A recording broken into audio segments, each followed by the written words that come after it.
Hello and welcome to the Oakland County Megacast. I'm Tyler Keefe alongside Ronnie Dahl in the studios of Civic Center TV and 89.3 Lakes FM. In addition, today, as always, we're on Birmingham Area Municipal Access, which is also on Comcast Channel 15 and AT&T Channel 99. Also on the radio, 88.1 WBFH, The Biff in Bloomfield Hills, and online on our website, civiccentertv.com, and the Facebook page of the Greater West Bloomfield Chamber of Commerce. And we thank Suzanne Levine, Vito Kukuru, and the entire team over at the Chamber for joining us on today's edition of the Oakland County Megacast. And as always, joining me in the studio today to go over the top headlines and speak with a number of interesting guests from around the local area is Ronnie Dahl. Look, even our hand sanitizer is green. I know, it's great. Very festive today, Ronnie. But we didn't know that. So Yeah. Happy St. Patrick's Day to everyone out there. Yes, happy St. Patrick's Day. Festive day indeed.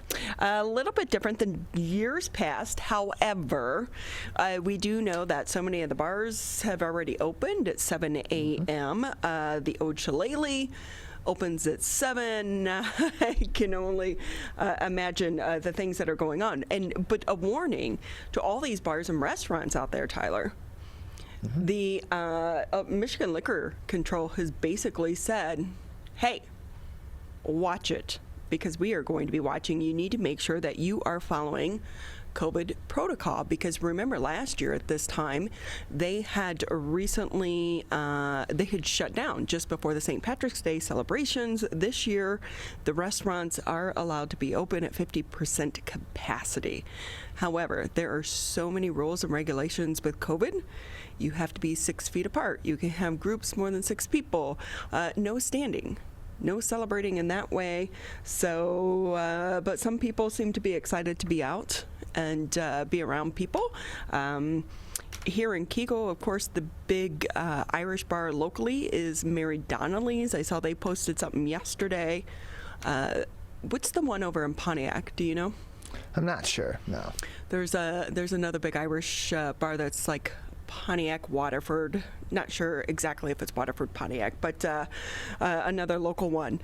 But happy St. Patty's Day. Yes, happy St. Patty's Day. Of course, last year, not as much of a celebration because we were in the thick of the early portions of this pandemic. This year, people are able to celebrate a little bit more than they were last year. It's not quite what they were hoping would be the case a year later on 2021's St. Patrick's Day. But it's a step in the right direction, and as long as we continue to do so safely, hopefully next year, 2022, we'll be back to the full celebration that will be like none other before. So it's one of my favorite holidays, that and Halloween. And I will say, so my niece came over yesterday and, she's like, hey, can I go through your box or, your bin of your St. Patrick's Day festive wear? And she comes down and she's like, why do you have a lot of stuff? Basically, are you crazy? I can outfit like at least 20 people for my bin. But you know what's really weird though? So I bought a brand new tutu last year. It was still like, on the thing. We put it on Trixie the dog. She didn't like it. She ran away. Oh, no. But in years past, we had made tutus every year. 2 years ago, I think we went to Chicago. Have you ever been to Chicago? I have, yes. Yes, and they turned the river green, and this year they did it, I believe, on a Sunday, but it was a surprise. They didn't announce it publicly because they didn't want crowds together. So they did it as a surprise, and then all of a sudden they were turning the river green. But I'm like missing all of those tutus. I'm like, who took my tutus? Yeah, we have a tutu bandit in the Kegel Harbor area. We got to keep on a lookout for them. Maybe it's some of those birds that were coming in here and we shoot them all away. And they said, you know what? That's it. We're going to take Ronnie's tutus until you let us back in. It could be the birds. Never know. But we do want to let everyone know. I have little cookie packages that I'm dropping off a little bit later today to the Kegel Harbor Police Department. Nice. We know that we had Chief Fitzpatrick on last week. He is. Yes. Obviously Irish, and so, but it's different now though, Tyler, because when you go to drop off things, it used to be you would just take cookies or this, that, and the other, but no, everything now has to be prepackaged. Yeah. So. Yeah, it's a whole different operation now because it has to be prepackaged. You got to go there with a mask, you got to go there and set it off in a separate area. Don't get too close to them. Then they're letting it sit there for a little bit sanitize the outside of the packaging and all of that. And so it's a whole different process than drop it off and they're like, thanks, open it up and take one out. It's several minutes. It's a lot of planning to drop it off, and it's a lot of planning and slow execution to enjoy the treats that you were delivered. I know, it's so different. But obviously, Tyler, I put on yes, the little lay. I hope you don't think that's all I brought. No, I would expect nothing less from you, right? Ronnie. No. So usually, if I'm at home, I'm pulling all of this out. But I have I have a boa for you, Tyler. Oh, very nice. And look, there are pins. Wow. Fantastic. And then we have little festive hats. Of course, gotta have that. Because you got to take a picture, right? Oh, of course, you have to. We have these little hats. How cute are they? Oh, those are great. What a great hat. I'll put a hat on. Of course. There you go, I have Tyler. I have no fear of looking ridiculous. I do it every day. That's good to know. I had so many pairs of socks, and of course I can't get a sock on today because my one foot is so swollen. I had to bring out my That's unfortunate. My sandals. Yes. But I was like, why do I have so many pairs of St. Patrick's Day socks? But yeah, I have all. I don't know where this stuff comes from. Yeah, who knows? It's look, LED string lights. Ah, very nice. Yeah, we should hang up those lights. We can hang them up during the break. That works very well. Oh, yes. You don't need the barrettes, but no. Oh, how about a bow tie? Absolutely, absolutely. We're professionals here. We're just we want to look professional and ready to go on each show. So, yes, very nice. My husband thinks I'm crazy, by the way. Do guys get into stuff like this? Or not most. I don't think a whole lot of them. I mean, I'm all for being festive, as you can now see. But I don't know. I don't know if it's a wide scale thing. I'll pick a nice little smile here for you, Ronnie. I'll still talk. Because of course I'm taking pictures. Of course you gotta do. You have to. Good. I look ridiculous, and it's hilarious. No, I'm fine with it. I encourage it. Exactly. You know what? We are coming out of the end of this pandemic, and we're not there yet. No. But still, we're coming out of the end, and we've got to find these little moments to find our own fun. Absolutely. So, absolutely. With that, I will say, though, as we get into the headlines, what a transition! Tyler, yeah, we'll just go ahead and jump into the headlines for you, because of course, things are starting to reopen here in the state of Michigan, and while we're one of the last states to do so, we are seeing a slight rise in some of the numbers of our coronavirus cases. To me, this really isn't surprising, though. So Michigan reported 2,000 new cases and 217 new cases, or new deaths, rather, on Tuesday. Of the 27 deaths reported, 6 occurred outside the last 24 hours. They were identified during a vital records review. Those reviews happen 3 times per week. Of course, there is a big push on the state to release more information when it comes to those vital records reviews. Nearly every Michigan county reported new cases. Wayne County leading the new case count at 364. Oakland County, we of course were second with 269. And of the 20,919 diagnostic tests processed Monday, 8.6% came back positive. It was the highest one-day rate since January 7th. The positivity rate has been increasing since March 10th, when 4.5% of the 45,901 tests came back positive. And of course, that positivity rate is one thing that they're paying close attention to, and I would anticipate that these numbers are going to continue to increase, especially after today. Yeah, especially after St. Patrick's Day, and then you take into effect a lot of people are going on spring break or already have gone on spring break, will in the next couple of weeks, and go on trips to other states, many of which have much looser and much more relaxed COVID-19 restrictions, or none at all, in comparison to the state of Michigan. It's expected that at times like this, where there's holidays, where there's a tendency for greater gatherings of people, that those case numbers are going to go up. Michigan having a little bit of a problem right now. I would expect the governor and the Department of Health and Human Services, if nothing else, then when they do speak this week, to issue a bit of a warning to the people of Michigan. Hey, we just relaxed a lot of these restrictions, and we got to be more careful, or we're going to have to pull back again. We've done it before. We've had this happen several times. We don't want to have another spike, especially considering how far along we are with the vaccine. We're getting so close, and there are other variants out there that can also have a major impact. Well, and speaking of variants, of course, there is a new outbreak of more than 47 suspected cases of the contagious coronavirus. It's pretty much over near Lansing. The state, though, now has at least 616 confirmed cases of the variant across the state.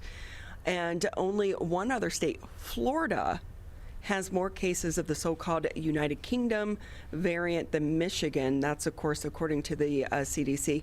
Variants are concerning to public health officials because they appear to spread more rapidly than the original virus that produced the pandemic.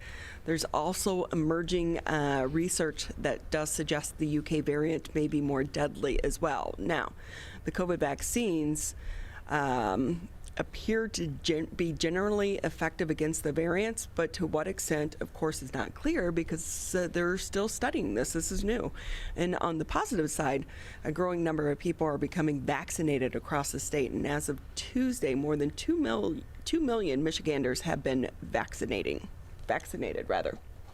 Yeah, this is a growing concern for the state of Michigan. It's a growing concern for a lot of states as these variants continue to pop up and more of them and more individual cases do pop up. That being said, we're still very early on in this outbreak of the UK variant in the state of Michigan. It is more contagious. It is potentially more deadly than the general COVID-19 that we've been dealing with over the last year, which is why there's such a concern.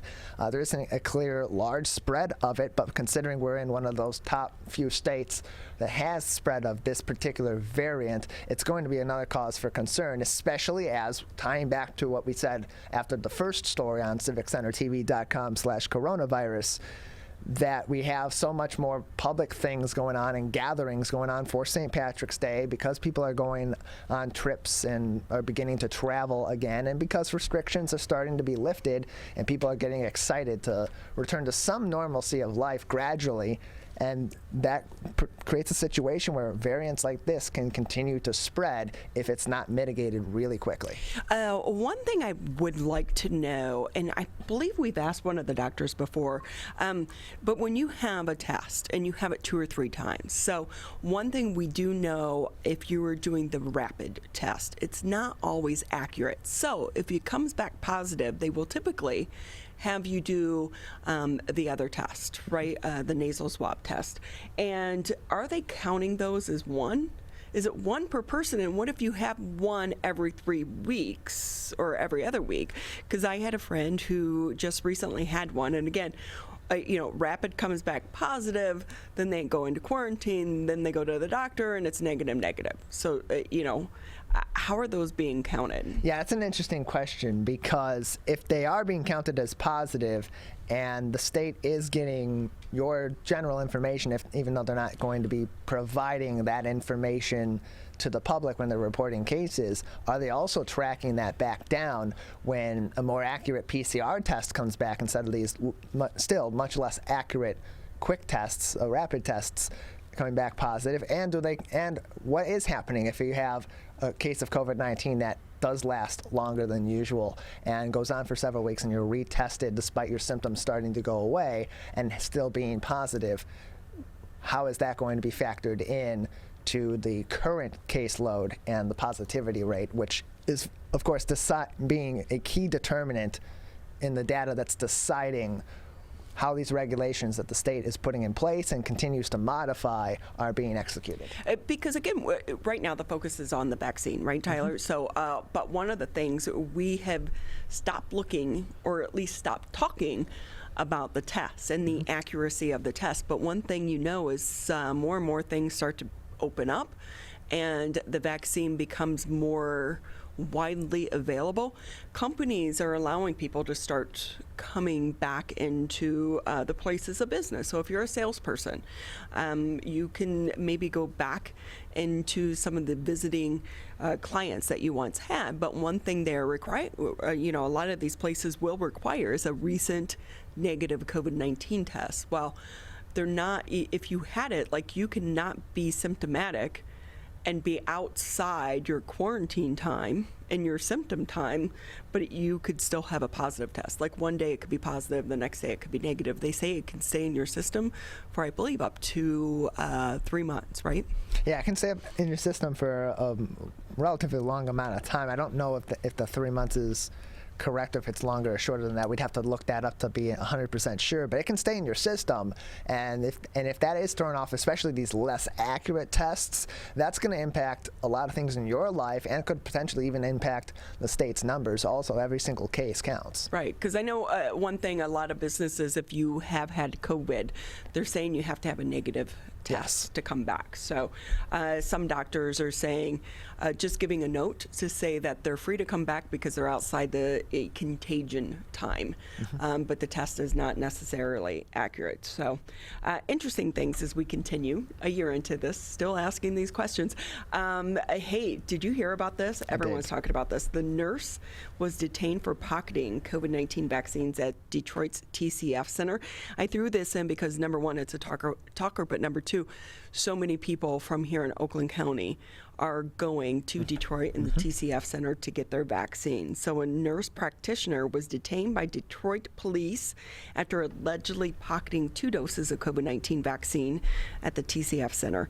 A member of the medical staff at the center saw the woman take the 2 syringes of the Moderna vaccine and reported it. So the Detroit chief operating officer said that officers on the site went ahead and stopped the suspect before she made her way out of the facility. The nurse is employed by one of the 3 staffing firms that the city contracts with. About 200 staff are on site daily and include police officers in the center's traffic management team. The doses were provided to Detroit's health department by the federal government. Officials say no one missed getting a dose because of the incident. The TCF Center first began administering the COVID-19 vaccine on January 13th. To date, more than 109,000 people have been vaccinated there at the TCF Center. And I wonder, too, because one thing with the Moderna vaccine that we know, there's a shelf life. And so it was only going to be good for a few hours if she were able to get it out after she left the facility. So you wonder, too, like, are we going to start seeing a black market for this? Yeah, that's the biggest question that has to have come out of this is, are we going to see that happen? And it brings up the question, I think people are going to want more clarification on how these vaccines are being tracked and what is going into preventing situations like what happened at the TCF Center yesterday from happening at other mass vaccination sites, particularly the one that will be coming up down at Ford Field.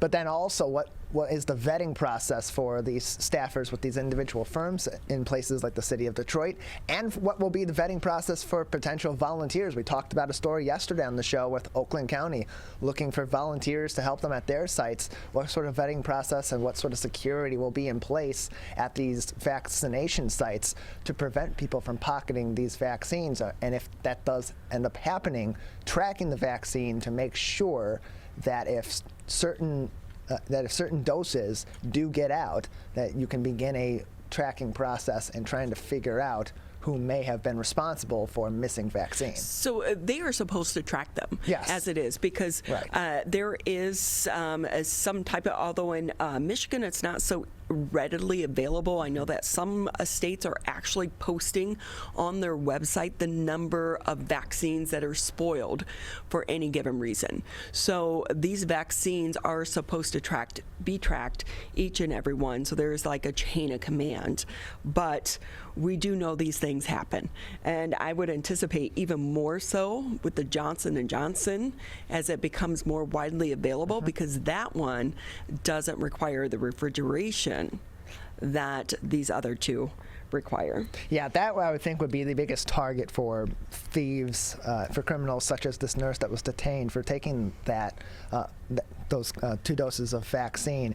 Because it doesn't have to have that refrigeration, that special storage, like you had said about the Johnson & Johnson, the Moderna vaccine, and on top of that, it's single dose. So the more of those you are theoretically taking, the more you're able to put out on a black market for COVID-19 vaccine, or to distribute to other people that are not able to get into these certain facilities at this certain time, and it's more opportunistic with a Johnson & Johnson's vaccine. That being said, because of this incident in Detroit yesterday at the TCF Center, good that it's the first time we've heard about this, and we've really, hopefully, the first time we've had an incident like this in the state of Michigan, and B, I'm sure that this incident alone is going to create a situation of even higher security at these vaccination sites, with more people keeping their eyes on where these vaccines are going and making sure that the only place they go is into storage, out of storage, and into people's arms.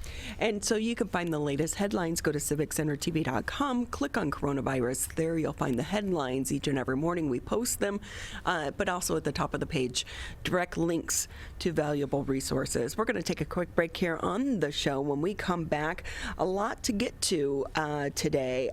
We will be speaking with a professor for the School of Education and Human Services at Oakland University following the break, and then following her at 10:40, Rich Studley with the Michigan Chamber of Commerce will be joining us on the Megacast.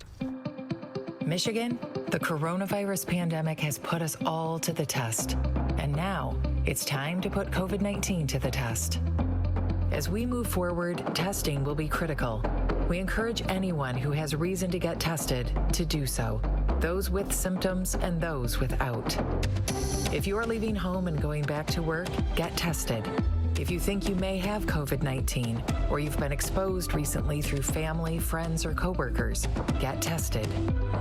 Our test locator tool can help you find the right testing site that fits your needs. Even if you're looking for easy access with no cost, no prescription, and no appointment necessary, we've got you covered. Help Michigan move forward, not backward. To find a testing site or learn more, visit michigan.gov/coronavirus-test. A message from the Michigan Department of Health and Human Services. The only way to beat COVID-19 is to face it.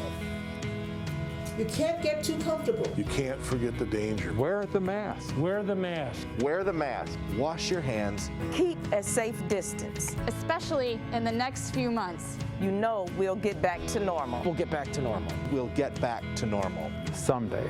But not yet. Not yet. Not yet.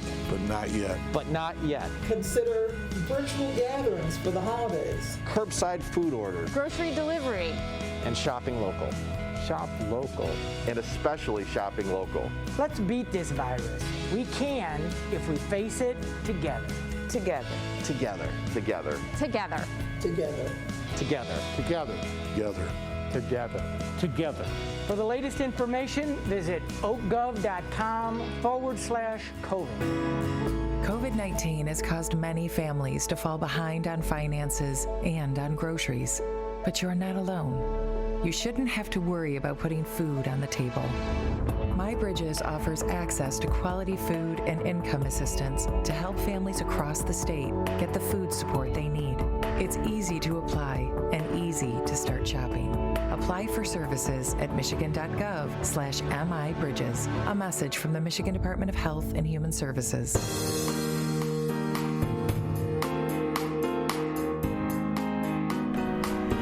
Great to have you with us here on the Wednesday edition of the Oakland County Megacast. I'm Ronnie Dahl here in the studios alongside Mr. Tyler Keefe.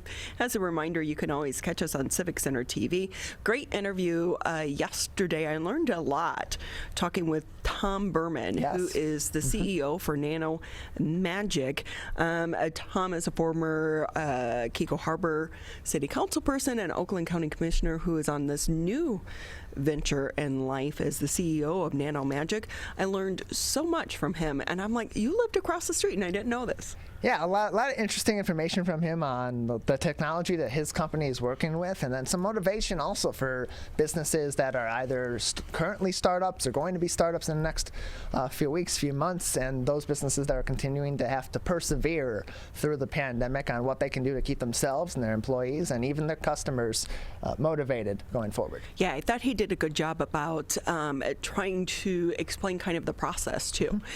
So anyone who maybe missed that interview, you can always catch it on civiccentertv.com, but also they are looking for employees. Yes. So anyone out there that is looking for a great company to join, please check out Nano Magic. With us now, though, if we can kind of shift focus just a little bit. Of course, so much right now is about educating our kids and trying to measure the learning loss. But for some people, too, though, Tyler, they like learning online. They're actually doing better. Yeah. So there's so much to study and so much to learn during this time. Rebecca Vannest joins us now. She's a professor for the School of Education and Human Services at Oakland University. Thank you for being with us.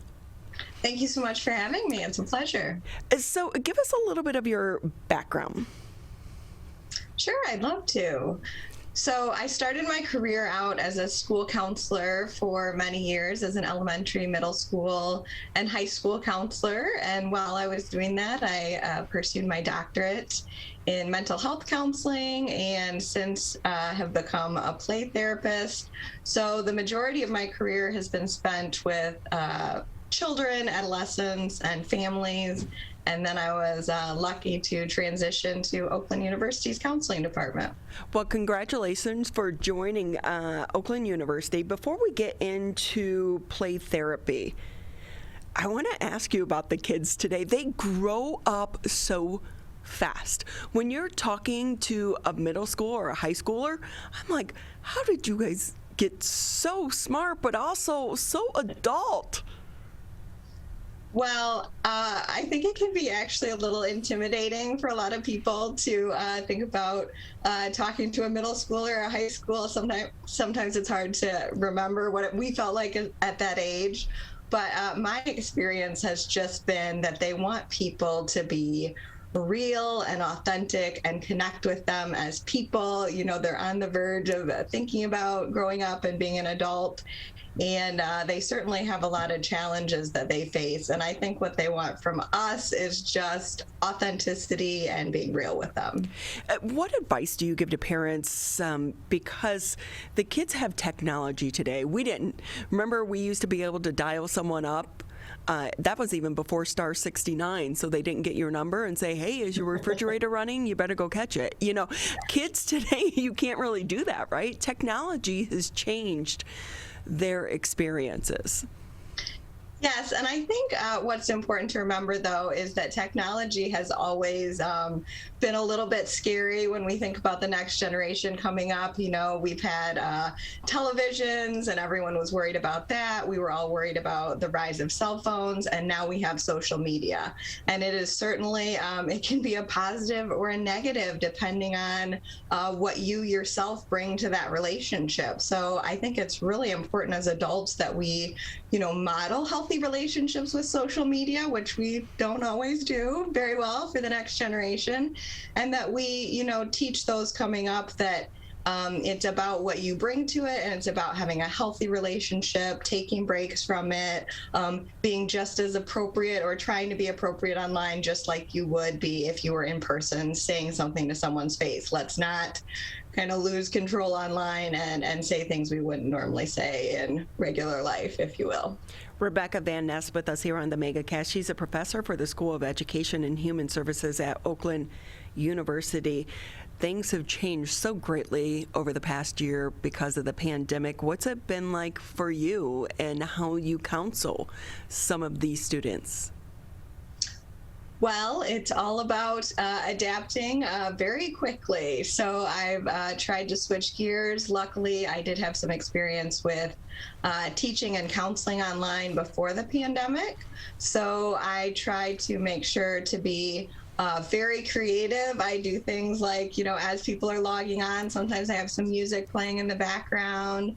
When I'm teaching classes, I make sure to have an icebreaker. I have people, my students often go on a scavenger hunt, say, let's find the, silliest, most outrageous thing in your house. And it's an icebreaker where we can get to know each other very quickly. And, for some folks, it's very nice and convenient if transportation's an issue, if it's hard to get out of the house, as it certainly has been for all of us. It's a wonderful opportunity to still allow people to get the services they desperately need by having the online education and the online counseling. I'm hoping that one of the positives that comes out of this pandemic, our ability to talk about mental health issues, because we have all felt it to some degree or another throughout this COVID-19 crisis. How is it going with your students? Are they more open now than maybe they were before? So that is my hope as well. I think this is the pandemic within the pandemic is mental health. And if there's a silver lining here, I do think there has been a growing awareness and normalization that we all are humans and that we do have these mental health struggles that we don't need to be ashamed of. But overall, I have just been incredibly impressed with the graduate students I have the privilege to teach. Some of them wouldn't have necessarily chosen to go to school online, but we've tried to reframe this into, how can we learn about this? This is an extra job skill that they now have instead of being in the field for 20 years and all of a sudden trying to do online telehealth. They have a chance to learn how to do this at the very beginning of their careers. And so I think with a little coaching and a little reframing, I've been extremely impressed with how my students have taken to the process. And, in some ways, there's actually some benefits to it. We often have all the tiles on the screen as I'm teaching a class, and we do a lot with body language and facial expression as counselors. And so in some ways, it's easier to see what we're doing with our faces and our bodies and how we might be coming across because we are on screen. So with that, I know one of the therapies that you've been focused on throughout your career is play therapy. Can you give us some background into that? Absolutely. I love talking about it. So the common misconception about play therapy is people think, well, it's just playing. How could that be beneficial or therapeutic for the child? So one of the challenges we have with working with young children is they're unable to verbalize like an adult might be able to through talk therapy. And we consider to be play to be the language of childhood. So as play therapists, instead of asking the child to come up to our level to verbalize like an adult might, we try to meet them where they are at by incorporating the modality of play therapy and a variety of toys. Kind of think of a children's museum type atmosphere where everything is carefully curated for them for specific purposes. So children think that they are just playing, but the play therapist is trained to observe what they are doing, to reflect to the child, and to even enter into the child's world and talk to them through their play, rather than sitting down a child and trying to talk to them one-on-one and saying, this is really important, I need you to hear this. What do they immediately do? Like, oh, I can't be bothered with this. But if we enter their play, they're very receptive to the messages we might have to give to them. Rebecca Vannest with us here on the Megacast. She's a professor for the School of Education and Human Services at Oakland University, and we're talking about play therapy. We are very familiar from watching crime dramas and SVU how they will use drawing and dolls and things of that nature to try to reach kids. How is this different from that? So I actually brought a few props, if you don't mind.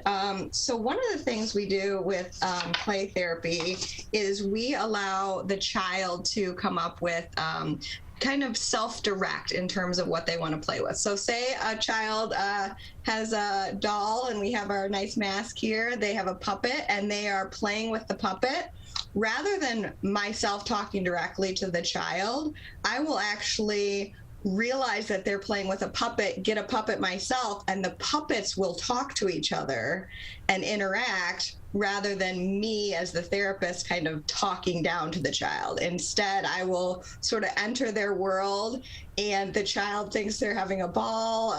They get that little twinkle in their eye, like they're doing something fun, and like the adult is engaging with them. And then I can use the puppets to I will notice the metaphors and sort of the themes of the child's expression, because they project their inner world into the toy they're playing with. And then I will use my skills as a therapist to respond to them in kind, but using techniques and verbalization that will be therapeutic for the child. Those are awesome puppets. I don't know where you got them, but they're so much better than when I was a kid. Rebecca Vannest with us here on the Megacast. And with that, what age group does this work best for, and can it be translated into college students and even into a workplace?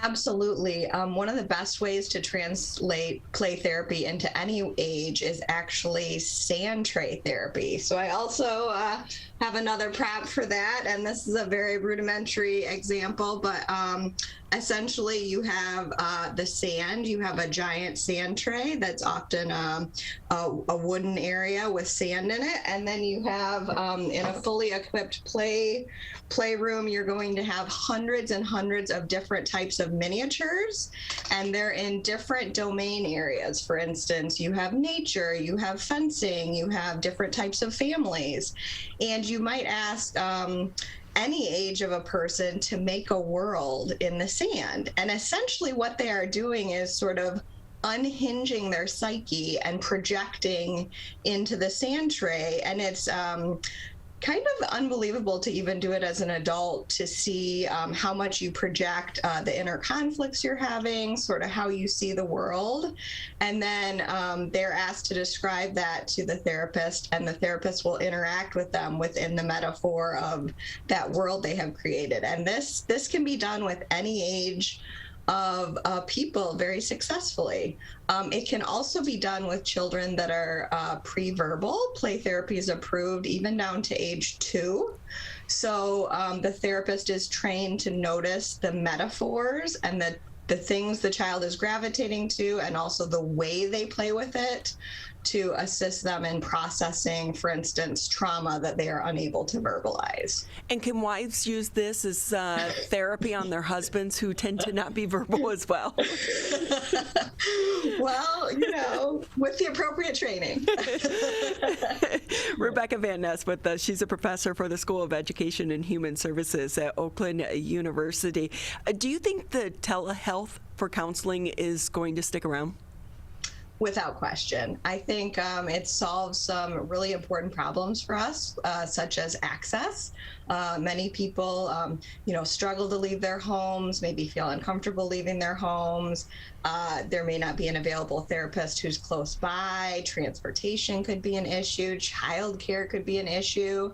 So I think, again, a silver lining to the pandemic is that it's really opened all of our eyes to the possibilities, where maybe before we thought, well, what about this? What about this? Or it's uncomfortable. And now we've sort of broken the ice. So let's use this to help people and improve access to mental health care. And, I'm certainly going to be happy, though, to get back to in-person when that is safe and healthy. I know. I think so many of us just miss people. I do, for sure. And I keep warning people that watch out, because I'm a hugger.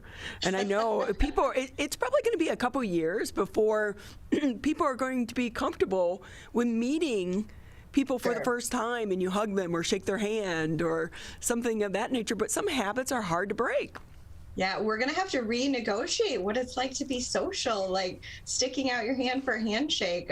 We might not be comfortable with that anymore. So we're all going to have to sort of relearn how to be social. I will say, I remember this police officer years ago, Rebecca, I used to be a reporter, and I went to shake his hand around the scene of something, and he's like, I don't shake hands. And I was like, oh, I'm sorry. Like, I felt like, oh, what? And now he'd fit right in, but he really had kind of, the right thing saying, everyone and germs and this, that, and the other. But at the time, it just came across as so rude. Now, you're rude if you ask to shake someone's hand. So true. I know. And it's a little anxiety provoking to try to figure out all these new rules and wonder what it's going to be like when we go back and learn all this again. So before we say goodbye, anything maybe I didn't ask about that you want to add to the conversation? Sure. Yes, I'd love to talk about, we are in the process of creating a play therapy center at Oakland University. It's a very exciting new initiative we have in the Department of Counseling. So we already have an existing counseling center that's available for free to the public, and we are expanding that and a new training program for graduate students, hopefully fall of 2022. And we are currently, I'm working with Anthony Galena in the Dean's office at the School of Education and Human Services to work with our corporate and philanthropic partners to sort of equip our existing center for play therapy and to get this great program off the ground that's really something that social workers, psychologists, counselors, school counselors, all the mental health professions really respect the modality of play therapy. So we're really excited to make this expansion in the Department of Counseling. That is awesome. And I think the timing is really going to be perfect because as we enter on the backside of this crisis and the pandemic, I think that's when, as a society, we're really going to start to grasp the severity of the mental health impact that this has had on all of us. So we appreciate people such as yourself for studying this and also being there to support us when we need to be lifted up. Well, it's my absolute pleasure, so thank you. Well, thank you again for being with us. Rebecca Vannest, she's the professor for the School of Education and Human Services for Oakland University. It's been great having you, and happy St. Patrick's Day. You too. Thanks for having me. We're going to take a quick break here on the Megacast, and when we come back, we are going to be talking about Michigan's economy. This is the Oakland County Megacast. Michigan, we're calling on you to save lives. Don't ignore it. Don't let it go to voicemail. It's urgent. In fact, it's critical. Because if you've been in close contact with someone who tests positive for COVID-19, you may have been exposed to the virus. And you could get a call from My COVID Help or your local health department. So please answer the call to learn how to protect yourself, your family, and friends. We're calling on you to stop the spread of COVID-19, to make it safe to reopen businesses and help Michigan move forward. So if you get a call from My COVID Help or your local health department, you may have been exposed to someone with COVID-19. To protect us all, answer the call. Learn more at michigan.gov/containcovid. A message from the Michigan Department of Health and Human Services. Hi, my name is Kurt Lawson, and I'm the Public Information Officer for West Bloomfield Township. We wanted to reach out to you, our older adults, to provide information that you may find useful during this difficult time. We want to ensure you that West Bloomfield Town Hall, our Waters and Utility Department, West Bloomfield Parks, and our police and fire departments continue to work hard on your behalf. Information and resources can be found on the Township website, the police Facebook and Twitter, or call West Bloomfield Park's COVID-19 Help Hotline. Please remember to keep your social distance of at least 6 feet, wear facial coverings when you leave your home, and wash your hands for at least 20 seconds with soap. These precautions will help keep you safe during these difficult times. This may seem uncomfortable, but so is being hooked to an IV, sleeping in a hospital bed, and fighting for your life. When it comes to COVID-19, comfort is not as important as saving lives. Wearing a mask can greatly reduce the chance of spreading the virus. So mask up, Michigan, every time you leave home.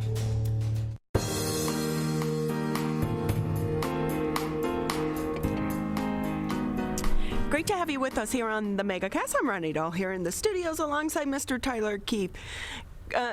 St. Patrick's Day, we went a little overboard. Yes, well, just a little. We're a little bit excited, Ronnie. We have to find small things to celebrate right now.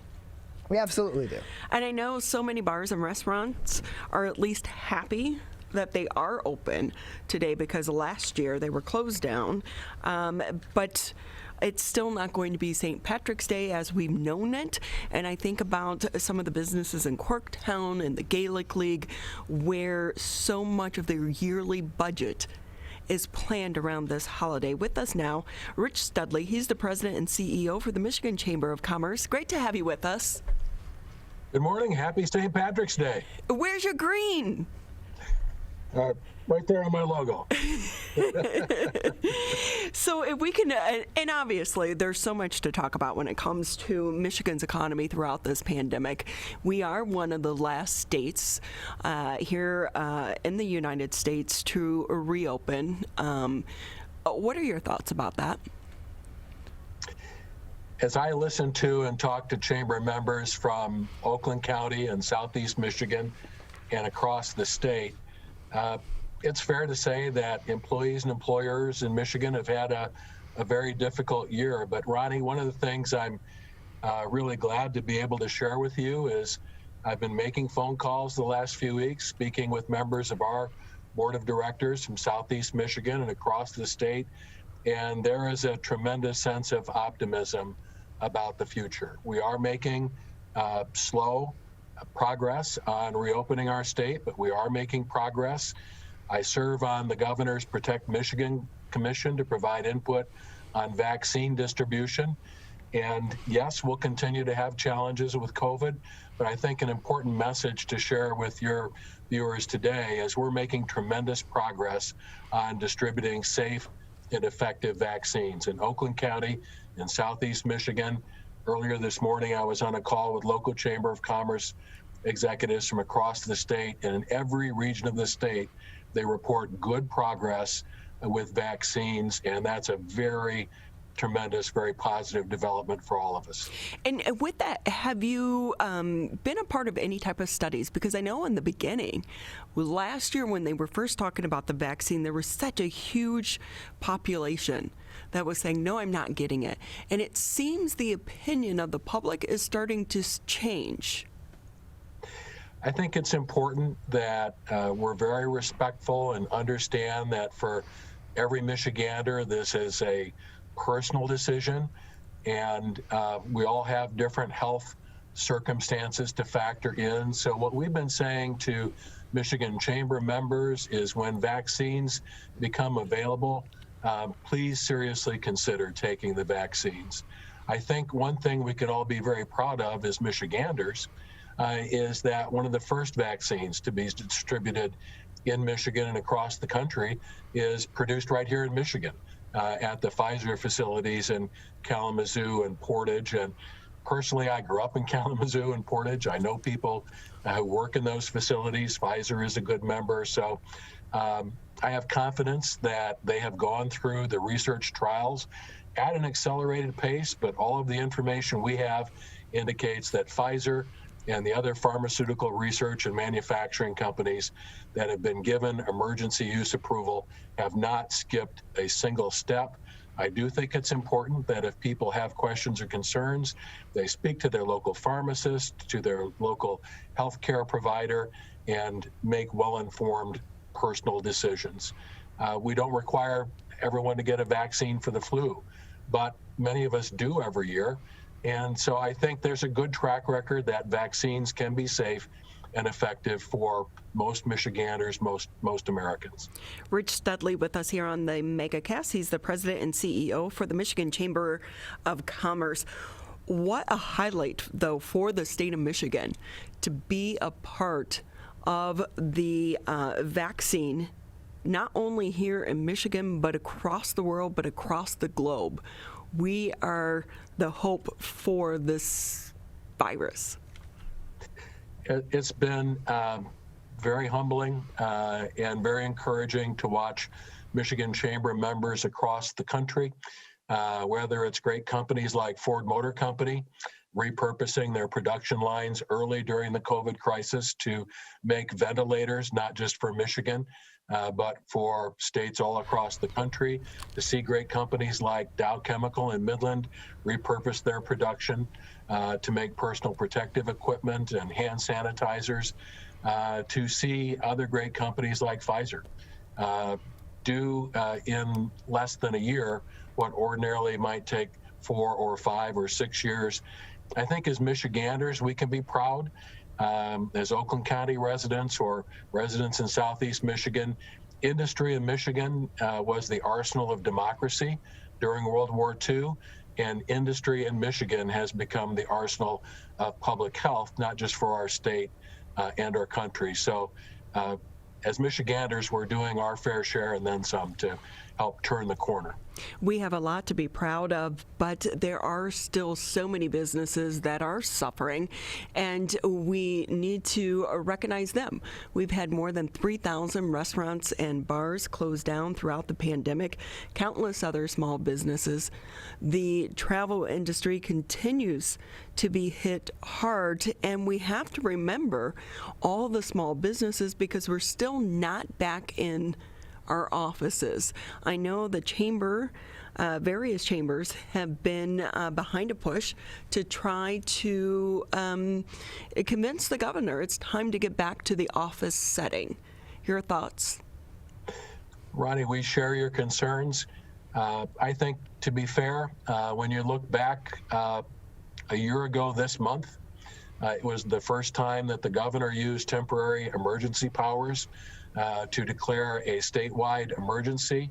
The early actions that were taken by the governor and the administration were necessary and important. I think looking back a year ago, no one could imagine that a year later we would still be living under a state of emergency.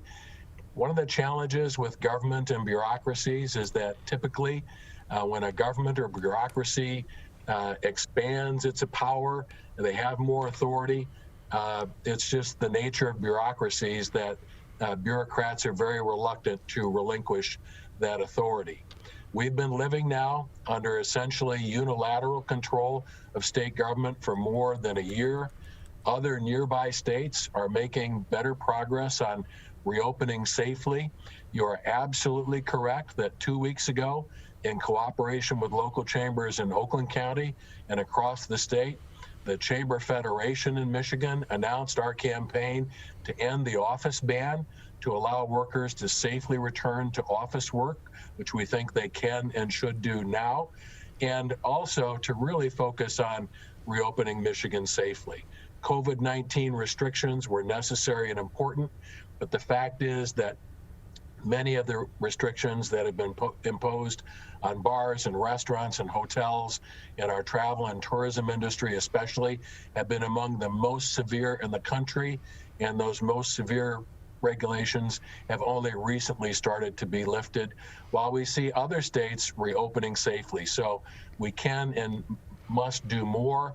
I think it is time for us to return to regular order, to public policy being debated by Democrats and Republicans in the state house. It's the role of the legislature to pass laws. It's the role of the governor to sign or veto. But we have to get back to our system of checks and balances, which depends on 3 separate and equal branches of government, not just the executive branch. And with that too, Rich, we know no business wants the finger pointed at them for being a big violator of COVID-19, nor do they want an outbreak, because if they have an outbreak, that impacts their bottom line, because all of those employees are then going to be out of work and they're going to have to quarantine. Has that been part of the discussion with members of the Whitmer administration at all? Yes, we work whenever possible with Michigan's governor to carry out good public policy, whether that governor is a Democrat or Republican. We want to work with the governor and the legislature to encourage job creation and economic growth. And so I participate in regular meetings with the director of the Michigan Department of Labor and Economic Opportunity, where my OSHA is housed, the State Occupational Safety and Health Program. We're in regular discussions with the director of the Department of Health and Human Services and other state officials. Whenever possible, we try to provide leadership. We try to provide constructive criticism. We try to provide input. Sometimes that input is well received. Other times it's not. And I think that the concern we have right now is we have to start turning the corner. We've been in a situation now where state government has been trying to micromanage the daily lives of over 1 million Oakland County residents, 10 million Michiganders, and at some point, and I think we're there, these top-down, one-size-fits-all regulations just don't work. People need to regain a sense of freedom and opportunity. We can wear masks and maintain social distancing and reopen safely, and now's the time to be more proactive about that. But the constraints that have been imposed on employees and employers have been devastating. We've had hundreds of thousands of employees, not just travel and tourism, but across the economy, lose their jobs. It's heartbreaking if you're a chamber executive, and I've been at the Michigan Chamber almost 40 years now. I am working with sons and daughters and even grandchildren of great family-owned and operated companies in Oakland County and across the state. And to see those businesses be closed, in many cases permanently through no fault of their own, frankly, it's heartbreaking. It's devastating for the employees and the employers, and we can do better. We can do more to reopen safely now. Rich Studley with us here on the Megacast. He's the president and CEO for the Michigan Chamber of Commerce. With that, Rich, though, how important has the chamber been for so many of these businesses? Because people such as yourself in our local chambers, you are the ones able to navigate the government red tape to try to at least get some help for some of these businesses. The Michigan Chamber was established over 60 years ago by business leaders in Oakland County and Southeast Michigan and across the state. If you look back over the last 60 years, our members have stood with us and invested in Michigan and created jobs through wars, through natural disasters, through civil disturbances. We felt a very strong obligation last year to stand with Michigan Chamber members. We have one job at the Michigan Chamber, and that's to help our members be successful. We transitioned almost overnight from workshops and seminars to free webinars for members and non-members. Morning, noon, and night, we were working to listen to our members, help them get answers to questions about how to operate safely, and share information about the new rules and regulations relating to COVID. And so we worked very hard to stand by our members. It's our job to protect, connect, and strengthen our members. We've been able to do that. Chambers of Commerce in Oakland County are very strong, very supportive. We work in teamwork and cooperation with them. The Chamber Federation in Michigan is alive and well and a tremendous force for good, especially when we work together. And there's been that sense of collaboration between leading local chambers of commerce in Oakland County and across the state and at the Michigan Chamber as well. So, Rich, look, everyone knows I'm not the sharpest tool in your toolbox, okay? I'm just a regular person here. I do try to follow the numbers, especially here locally. But am I missing something here when it comes to reopening our offices? Because to me, it's easier to reopen an office where you can space people out and maybe say, okay, you know, just like we're doing schools, right? On a hybrid day, okay, you're a group A, you're a group B, you come to the office this day, you come to the office this day.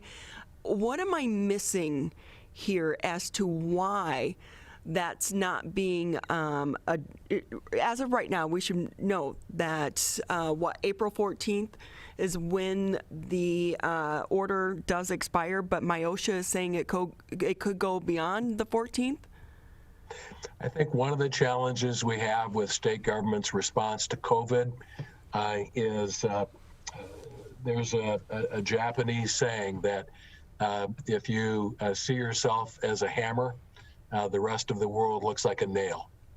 And the response from state government can be impactful, but it is often very blunt.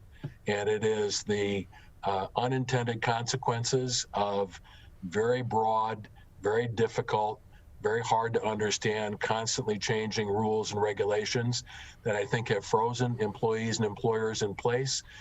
We have to persuade the legislature and the administration, but particularly Governor Whitmer and her administration, to allow employees and employers to operate safely. Much of the work we've done over the past year is to educate and inform.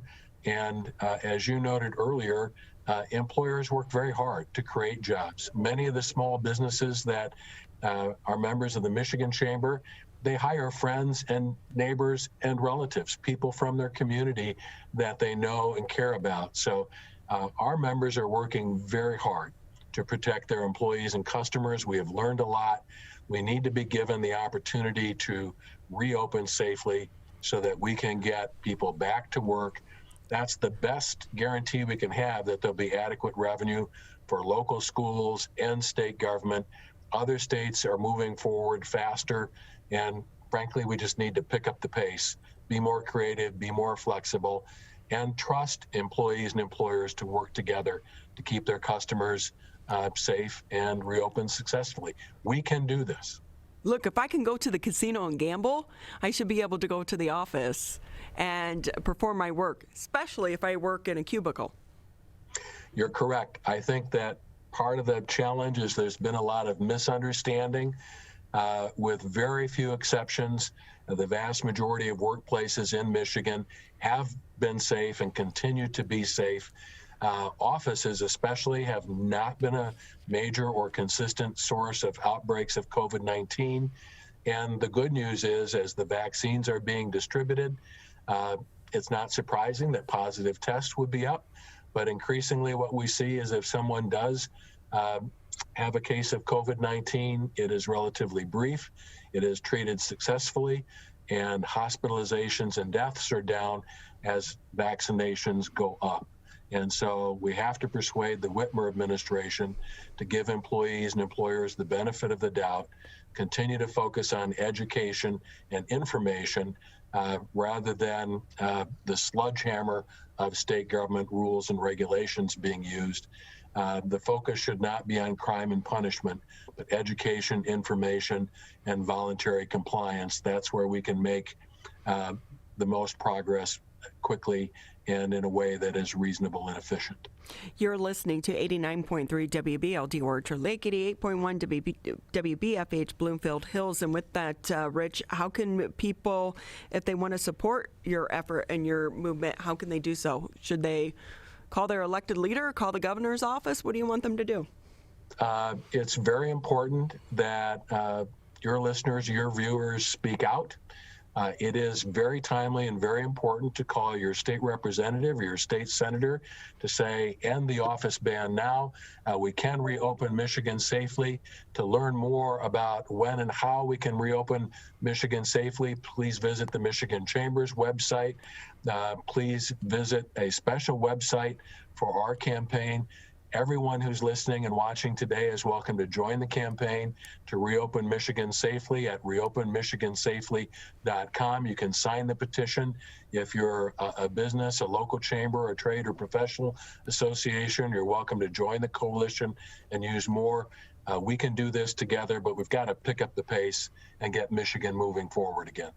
I know that the governor in the past has said that she doesn't respond to public pressure, but we do know that when the parents and the students did a big rally on, at the state capitol, a few days later she did, release some of those bans as well. So I think it does work. Are you planning a protest anytime soon? We're focused on a strong and positive message. We want to encourage and support and educate and inform.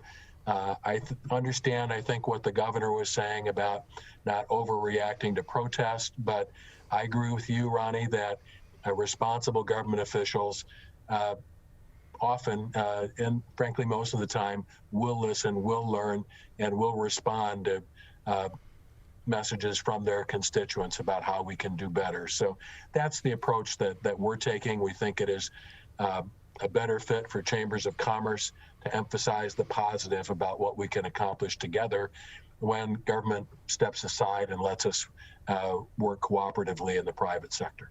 And with this, is there a measure with some of these businesses for employees that maybe don't feel safe coming back to the office for them to allow them to continue to work from home?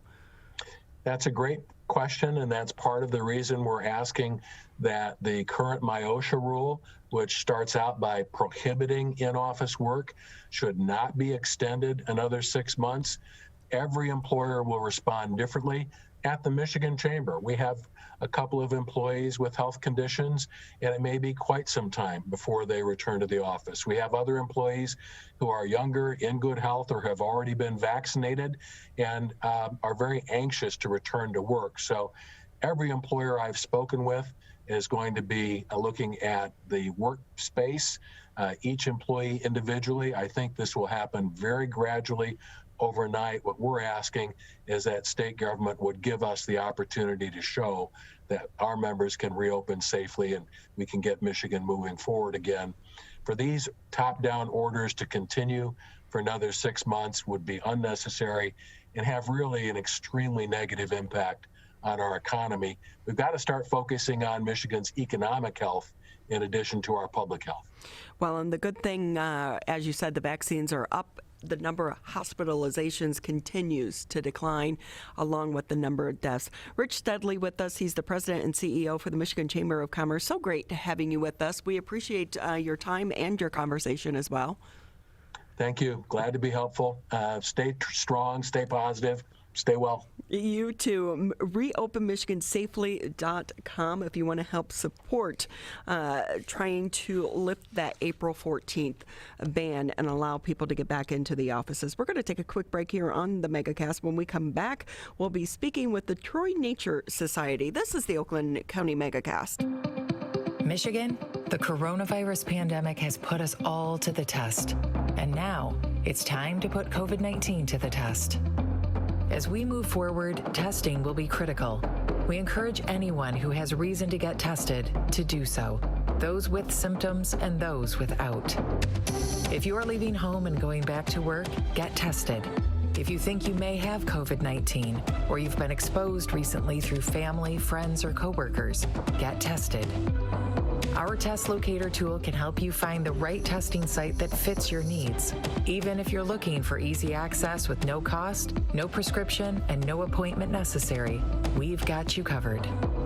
Help Michigan move forward, not backward. To find a testing site or learn more, visit michigan.gov/coronavirus test. A message from the Michigan Department of Health and Human Services. Perry tested positive for COVID-19. Emma was exposed to a friend who's positive. Willa's waiting on test results. After any contact with COVID-19, or if you test positive, stay home for at least 10 days. If you live with others, keep your distance and wear a mask. Help Michigan contain COVID-19. Visit michigan.gov/contain-COVID. Hi, my name is Kurt Lawson, and I'm the Public Information Officer for West Bloomfield Township. We wanted to reach out to you, our older adults, to provide information that you may find useful during this difficult time. We want to ensure you that West Bloomfield Town Hall, our Waters and Utility Department, West Bloomfield Parks, and our police and fire departments continue to work hard on your behalf. Information and resources can be found on the Township website, the police Facebook and Twitter, or call West Bloomfield Park's COVID-19 Help Hotline. Please remember to keep your social distance of at least 6 feet, wear facial coverings when you leave your home, and wash your hands for at least 20 seconds with soap. These precautions will help keep you safe during these difficult times.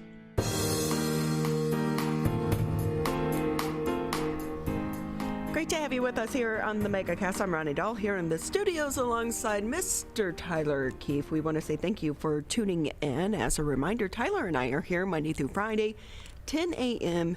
until noon. You can always catch us on Civic Center TV, Birmingham area Municipal Access, Channel 15 on Comcast, 99 on AT&T. You can also listen to us on the radio, 89.3 Lakes FM, 88.1 FM The Beth. This morning when I was driving in, Tyler, I think I was listening to 95.5 Mojo in the morning. Yes. And I was kind of chuckling to myself because he was rattling off all of the outlets that they're on, because I believe that they're simulcast all over the place. Yeah, and so I was like, oh, see, we aren't the only ones, which simply means we make it easy for you to find us. Absolutely. That's our goal.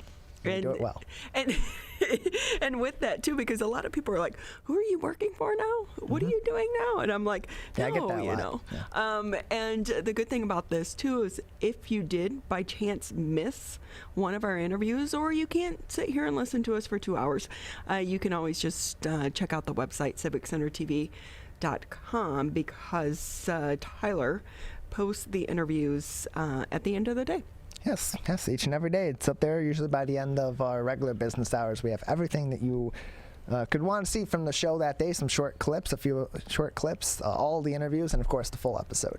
And one of the things that we like to do with the show is we are able to bring you interesting interviews in a long interview format from various people throughout our community, because we are all being impacted by the COVID-19 crisis. And one thing I hope is a silver lining coming out of this, Tyler, is that we have all come to appreciate Mother Nature so much more throughout the pandemic.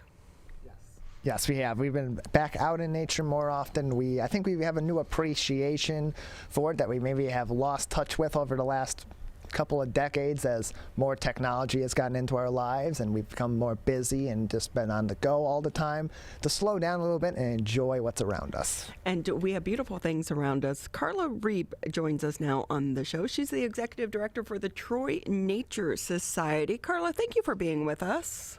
My pleasure. Thank you for having us. For those not familiar with the Nature Society, give us some background. Our history is that back in 2010, when the city announced the planned closure of the Stage Nature Center, that a group of concerned citizens stepped forward and asked if they formed a nonprofit, if the city would allow them to continue the programs and activities of the Nature Center. And of course, the city owned the property since the 1970s and had been doing some programming and activities. But we took over as the Troy Nature Society in 2011, and we've been going great guns since then, in partnership with the city of Troy and its residents. So what's it been like for your organization this past year? Program-wise, it has been a struggle. We've learned that virtual programming, educational nature and science programming is very popular. So we do that Facebook Live programming. We have done that quite a bit over last year. The good news is, as you were speaking about being outside and people enjoying this environment more than they ever have, last year, even though our Nature Center exhibit hall was closed to the public and for public programming, our 100-acre preserve with its 2 miles of walking trails was open to the public, and there were hundreds of people daily walking the trails, social distancing, and our staff and volunteers actually had to be out there maintaining the trails from the heavy traffic, because we would chip our trails and clean up any debris or any trees or anything that's fallen across the trails. We had so many people telling us that we were just a respite for stress release and how much they enjoyed the preserve. So we got a lot of comments about thank you for keeping your trails open to the public. That is so great. And with that too, Carla, I know it's going to be years before we actually know this, but I feel like because of the pandemic, we've had a lot of kids become so engaged with the outdoors and with nature that we're going to see a lot of environmentalists and nature lovers come out of this pandemic. that is probably a really good push for us, because our mission is to provide education to inspire the appreciation and preservation of nature. So our goal is to make all of our citizens and visitors aware of good stewardship of our natural environment. So we're really hoping that we push ahead and get the youngsters involved in nature education. I know that Carla Reed with us here on the Megacast. She's the executive director for the Troy Nature Society, but you're also a nonprofit. How is that going right now? It can be challenging right now. It can be challenging. We were fortunate enough to apply for PPP funding, and we got both a round last year, and we were just recently awarded the second round of PPP funding.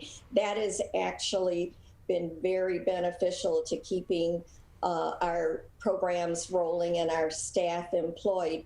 And also the city, who we have a very wonderful partnership with, has stepped up and provided additional funds to for us to keep our doors open. So we're going to make it through, and we do several things to raise funds. We write grants, and we hold fundraisers. We have membership. All of our membership fees go towards underwriting our programs and services. So we have over 200 families that support us annually with a membership fee. So we're doing it. We're going to hang in. But with that, Carla, you also rely on so many volunteers to help you with your mission. What has the volunteer side been like for you and your team? For the most part, our volunteers have hung in with us. We have over 225 volunteers who help us with, they help us in the exhibit hall to greet people, to give out information, to give out maps. We have volunteers that help us regularly on the trails. And one of the more important things they do is they assist us with our public programs to the public and enjoying what we can to keep people coming to the programs.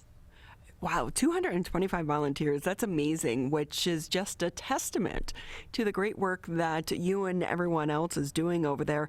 With that, if someone has never been there, what would they expect? Well, they can visit the exhibit hall. We are open Tuesday to Friday, 9 to 3, and Saturdays, 10 to 4. The exhibit hall has a display of wildlife. We have a live display of reptiles and amphibians, and we call them our educational ambassadors because we use them for programmings. We have frogs and turtles and snakes, so we bring those out for people to see during our programming. And our most popular, newest exhibit is our rehabilitated owls that we took in 2018. This is a very big demand to see the owls. So I will say with that, Carla, owls I'm down with. Frogs and snakes, not a big attraction for me. But what's been the response from the public, from some of your first-time visitors? Most people are pretty amazed, and to see snakes close up and frogs close up, I think it's a matter of education. I mean, sometimes you don't know the value that these reptiles, amphibians, and the raptors have to our environment. So it's when you learn about the importance of these animals, it's pretty amazing, and you do want to engage them once you realize their importance to the environment. Mother Nature is amazing, and all of the creatures and that we live on this earth together. With that, Carla, what fueled your passion for nature? I originally have managed other nonprofits related to education, but not nature education. So when I had this opportunity presented to me, I actually served on the board of directors before I was the executive director to get my feet wet.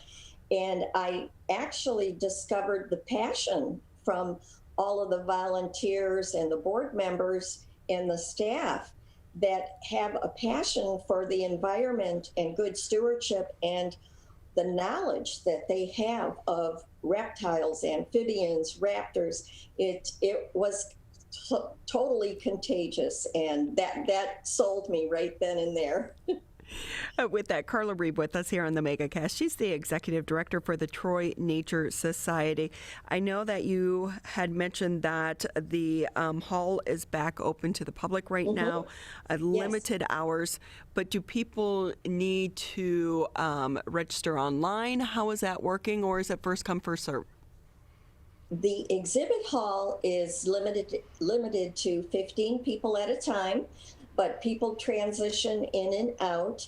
There is no fee to visit the exhibit hall or the preserve, but we are a nonprofit, so we appreciate donations. There's donation boxes inside the exhibit hall and at the trailhead. If visitors want to attend a specific program, there is normally a fee for most of the programs. We do some free programs for with our photo club where people can go on bird walks, and there's no charge for that. But most of the programs have a very minimal fee, which is why we fundraise, so that we can offer our programs to the public that make them very affordable. So I know that you're always seeking donations, but are you going to be able to have some of those fundraising events this year in 2021, do you anticipate? Well, with the recent announcement by the governor that expanding outdoor activities and capacity for indoors, yes, we are jumped right in and started planning to do our annual walk and run event, and we call it Run for Nature. And at the back of our 100-acre preserve is an area called the Troy Farm, and it's not accessed from Coolidge, where we are located, but it's accessed off of Beach Road and South Boulevard. And the city was kind enough a few years ago to put in a trail for us so that we could hold a fundraising event. And this is a challenging trail, but we're looking forward. We just started planning it, and it's going to be on Saturday, June the 12th at the Troy Farm. And at this time, because it's so new and our planning of it, we haven't got the information up on our website. But for those people that are runners and walkers and want to participate in that event, they can like us on our Facebook page and send us a private message with their name and their email, and we'll be happy to add them to our email list so that when the information becomes available shortly, they'll be able to sign up. Well, you know, events such as that is one of the things that makes Troy such a great place to live. So we so appreciate your time. Carla Reeb with us here on the Megacast. She's the executive director for the Troy Nature Society. I have not been out there, but I'm looking forward to going out now and exploring your trails. So thank you so much for being with us.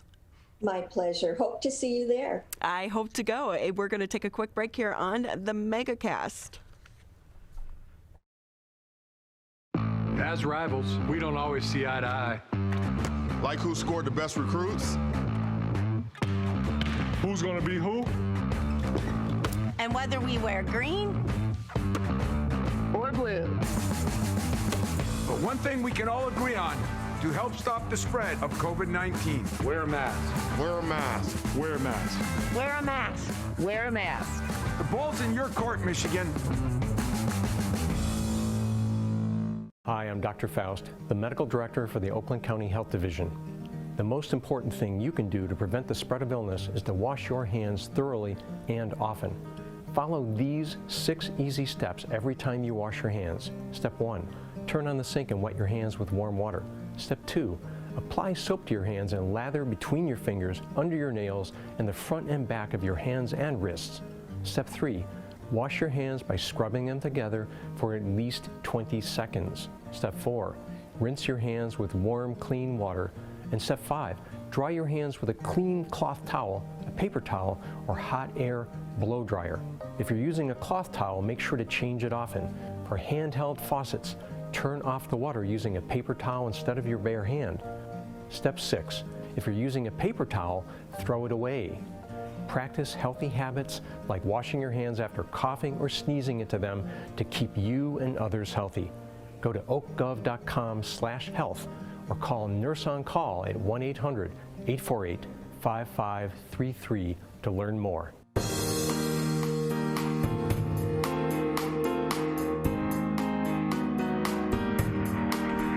Welcome back to the Oakland and Mount. Some days I can't talk. It's okay. You know, it's just one of those things. I will say, Tyler, we talk about this often. I'm trying to come off caffeine. Mm-hmm. Some days I make it, some days I don't. So today is one of those days. I've not had any caffeine. I did have my seltzer water. Okay. And then my Life water. Of course. But it is funny how we get into these routines and you need things like coffee to get you going in the morning. Yeah, it's interesting. So some days I will have coffee in the morning, and some days I won't. It depends. And usually I try to limit how much I'm having in a day. I don't like to have more than maybe 1 or 2 cups total. So I'm trying to limit that even more and trying to knock it down to only when I'm really just needing a quick pick-me-up in the morning to get the rest of my day energized, and then I'm usually fine throughout the rest of it. But it's some days you wake up and you're just exhausted. What time do you get up in the morning? I always worry that my emails are going to wake you up. I'm usually up pretty early. I usually get up and either I'll go for a run or do some other form of exercise and then get ready for the day and come in. So I'm up pretty early.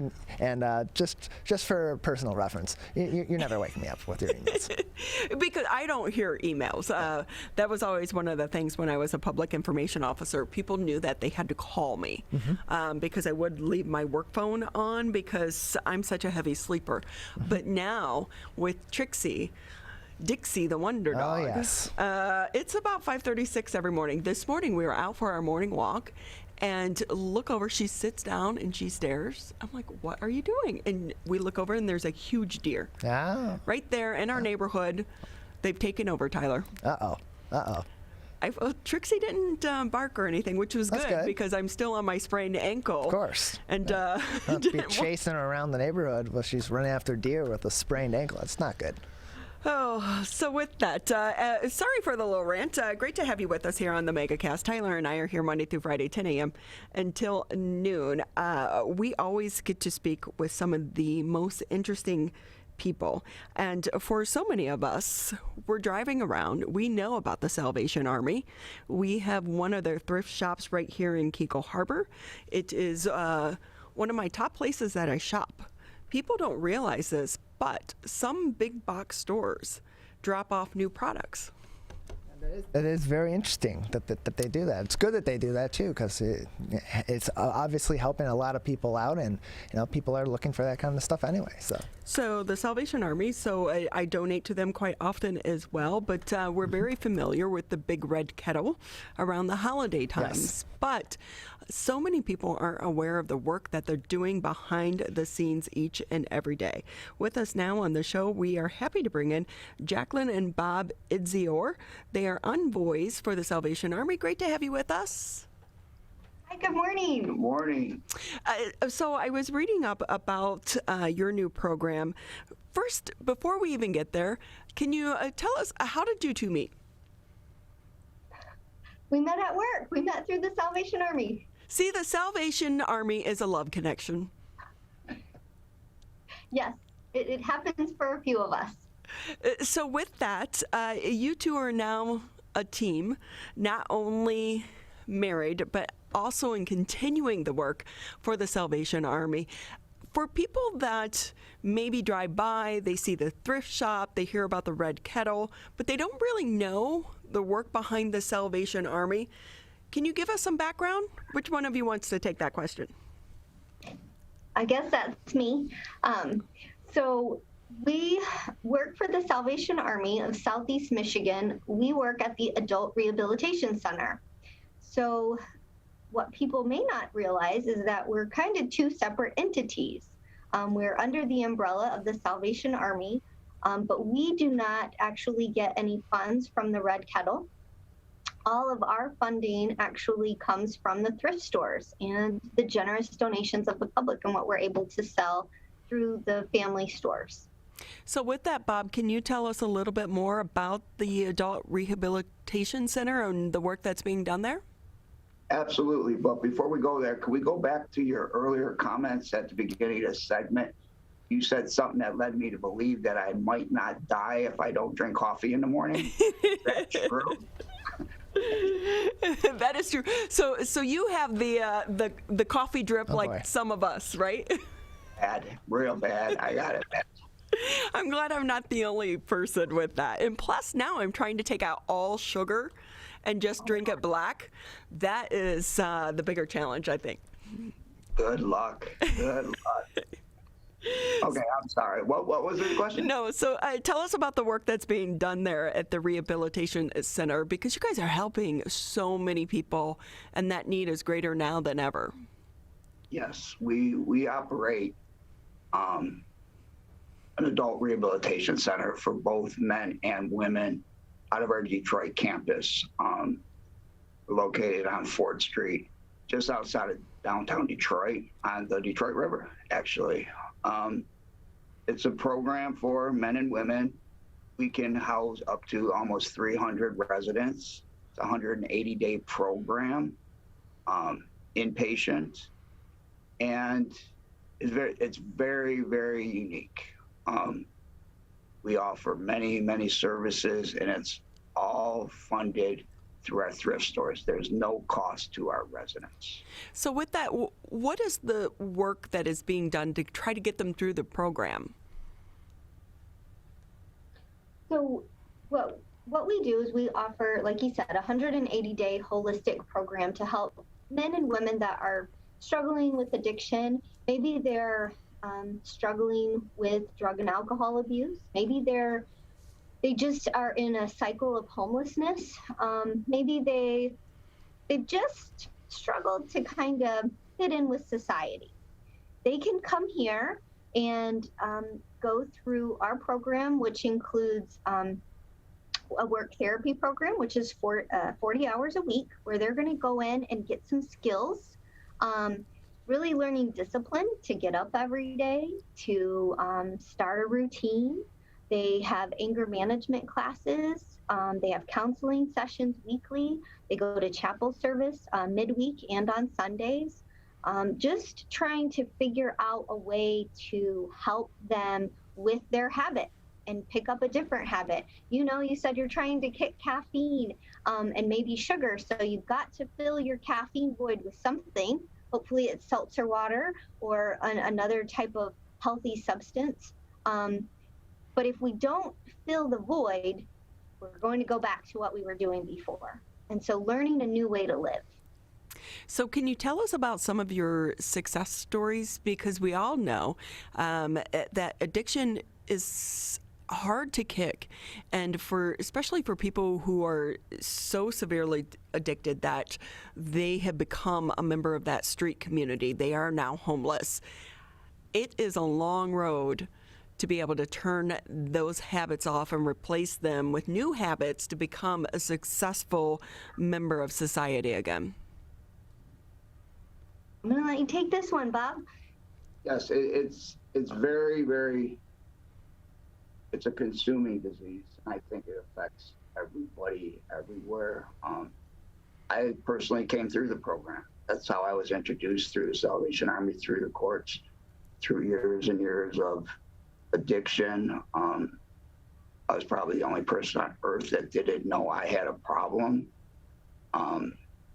At the end, the courts let me know without any doubt that I had a serious problem, and I was sent to the Salvation Army, where I found recovery.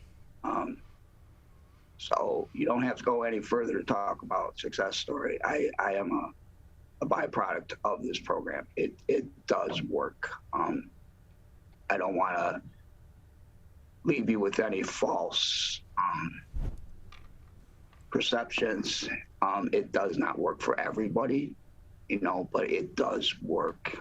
And you get out of something what you put into it, Unfortunately, most people aren't willing to put in the amount of work into recovery that they put into wrecking their life. And it's easier to continue to light up your cigarette or drink your coffee every morning, than to take on the challenges that come with change. We are here and we have beds available for people that are looking for change. So, Bob, we appreciate you sharing that with us as well, because we know every day is a struggle. It doesn't go away as the further you get into your sobriety. But with that, too, your story is helping to change lives of other people because you're a testament. But we do know, I did a homeless retreat on the streets of Detroit, the level of addiction and mental health issues, which kind of come hand in hand, can be great for some of these people. And so how do they find your organization? Are you going out on the streets to try to meet them where they are? Or are most of the people coming into your program mandated there, such as you were, through the courts? We try to cover all the bases. We've had outreach teams that drive around through the city talking to the homeless. We've had billboard campaigns. We run commercials. We have business cards that we pass out to people on corners. We try to meet people where the need presents itself, but unfortunately, it's a very cunning and baffling disease. We have empty beds in our facility while we have people sleeping on the street out in front of our building because that's where they prefer to be. And it makes absolutely no sense from someone on the outside looking in, but that's the severity of this disease called addiction. Well, they say that until someone is ready to receive that help, they're not open to that help. And it's so great for them to have both of you there to be able to reach that helping hand, but also the Salvation Army. We are speaking with Jacqueline and Bob Idzior. They are with the Salvation Army and the newly resigned Southeast Michigan Adult Rehabilitation Center. With the Rehabilitation Center, is this something where a loved one can try to get them in, or is it really up to the individual? A loved one can absolutely bring them down. They can call us 313-965-7760, and someone will answer the phone call. And they can go through a short assessment to see if they are eligible for the program. If they, you mentioned mental health. If they're struggling with mental health, they do need to be on their medication when they come in and have 30 days supply, but maybe they don't know. Maybe they don't recognize that they do have a mental health concern. We can actually facilitate that and get them into other programs here within the city that can get them the help that they need, and then they can come back to us and complete our program. If their family members see that they're struggling, they can bring them to our front doors. They can call us, and we can send somebody out to pick them up. So, Jacqueline, I know that you guys mentioned it's women and men, but what about children? Because we know that for so many individuals, they do have kids as well. Unfortunately, our facility does not house children. This is, sometimes we say it's a selfish program, and you've got to really take care of yourself. And that might mean that you need to separate from your kids. Sometimes addiction forces that separation, but sometimes we need to voluntarily separate from our children just to get ourselves in a place where we're going to be able to take care of them as we move forward. So, Bob, how have things changed in how you're operating? Because we are in the middle of a pandemic on top of this. We follow all CDC guidelines. We've actually, the City of Detroit Health Department has come into our program and did vaccinations. So our staff and residents have had the opportunity to be vaccinated already. But we follow all CDC guidelines. We restricted all comings and goings. We've got a huge staff, and the majority of our staff is working from home by OSHA mandates. You know, so it's changed everything like no one could have ever imagined. But at the end of the day, our residents have benefited greatly. We've managed to keep the virus from infecting our house and our operations. That's great to know and to hear with that as well. Hey, Jacqueline, if people want to get involved, how can they do so? We need donations. So we have 31 thrift stores across Southeast Michigan, and that's how we continue to fund this program. We don't get any government funding. We don't get grants. It all comes from the generosity of our donors. So our donation centers are open Tuesday through Saturday, 10 to 5. Truckloads of furniture would be very much so welcome. Household goods. This is the time of year that we tend to struggle. It's just a little bit before the garage sale season starts and the church rummage sale begin. And so we are looking for donations of gently used items. So if you feel like you want to do some spring cleaning, we are ready. And with that, so many people right now are clearing the clutter because they've been spending so much time at home. So the Salvation Army is a great place to donate that clutter. And with that, too, I know every time I donate to the Salvation Army there in Keego Harbor, I always get a tax donation form. Absolutely. A tax donation is available. Our donation centers are following CDC guidelines as well. So if you do come out, there may be a little bit of a line. Just pack your patients with you. And know that we are struggling with staffing issues as well. We are very short-staffed, but we do ask that you remain in your vehicle. A donation attendant with PPE and mask will come out and greet you, and they can take your items directly out of your vehicle and hand you that donation receipt that you can fill out in the comfort of your own vehicle. So I got the best coat, I have to tell you guys. It was a Christian Dior, and it is a real Christian Dior. I did get a Todd's bag as well, but I think that's a knockoff. But a real Christian Dior coat from the one in Keego Harbor, because we are close to Bloomfield Hills. And took it, got it clean, put some new buttons on it. I love that coat. So it's amazing what you will find at some of these thrift stores. So go shop and support the programs, and thank you to the both of you for all the work that you're doing, because addiction can be a hard thing to overcome, and they need support along the way. So it's great to have organizations such as yours helping those in our community. Thank you. Thank you for having us on. No, anytime. Good luck to you guys both again. What's the address again to the new rehabilitation center? You said 4th Street? 1627 West 4th Street in Detroit. Okay, great. 1627 West 4th Street, Detroit. Please help support the work the Salvation Army is doing. We're going to take a quick break here on the Megacast, and when we come back, we will be introducing you to the Hyphen Academy. What exactly is that all about? Michigan, the coronavirus pandemic has put us all to the test. And now it's time to put COVID-19 to the test. As we move forward, testing will be critical. We encourage anyone who has reason to get tested to do so, those with symptoms and those without. If you are leaving home and going back to work, get tested. If you think you may have COVID-19 or you've been exposed recently through family, friends, or coworkers, get tested. Our test locator tool can help you find the right testing site that fits your needs. Even if you're looking for easy access with no cost, no prescription, and no appointment necessary, we've got you covered. Help Michigan move forward, not backward. To find a testing site or learn more, visit michigan.gov/coronavirus test. A message from the Michigan Department of Health and Human Services. The only way to beat COVID-19 is to face it.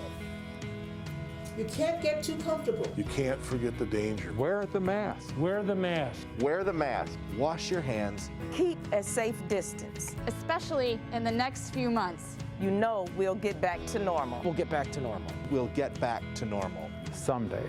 But Not yet. Not yet. Not yet. But not yet. But not yet. Consider virtual gatherings for the holidays. Curbside food orders. Grocery delivery. And shopping local. Shop local. And especially shopping local. Let's beat this virus. We can if we face it together. Together. Together. Together. Together.